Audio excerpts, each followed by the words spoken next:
नाही, मला माझ्याकडे जी माहिती आहे ती मी तुम्हाला सांगतो. मातंग समाज हा ह्या प्रश्नावरती एकटा पडलाय.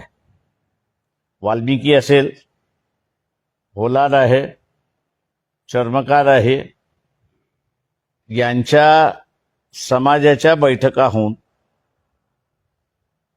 आमचा वर्गीकरणाला विरोध आहे ही त्यांची भूमिका आहे. मातंग समाजाची भूमिका ही आहे की वर्गीकरण झालं पाहिजे. त्याच्यामध्ये हा सगळा प्रश्न अडकलेला आहे. जेव्हा आम्ही म्हणतो की ह्या प्रश्नाचा तोडगाच काढायचा असेल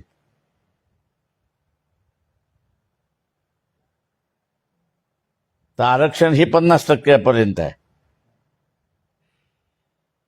उरलेलं 50% जनरल आहे. त्या जनरलमध्ये सुद्धा हा वर्गीकरणाच्या माध्यमातून न्याय मिळतो. म्हणजे जरांगे दोन्ही बाजूने तबले वाजवायला मोकळा झाला.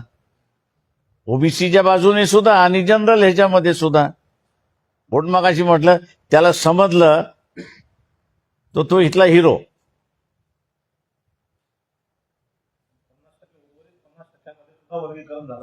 उरलेल्या 50% एखादं धोरण अर्धवट नाही ना तुम्ही लागू करू शकत.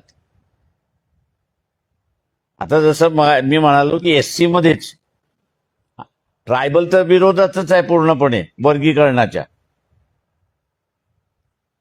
एससी मध्येच उघड भांडणं तुम्हाला दिसायला लागली. मातंगांचे मोर्चे निघतात, ते म्हणतात वर्गीकरण झालं पाहिजे. होलारांचे निघाले ते म्हणतात विरोध. वाल्मिकीचे निघाले की ते म्हणतात विरोध.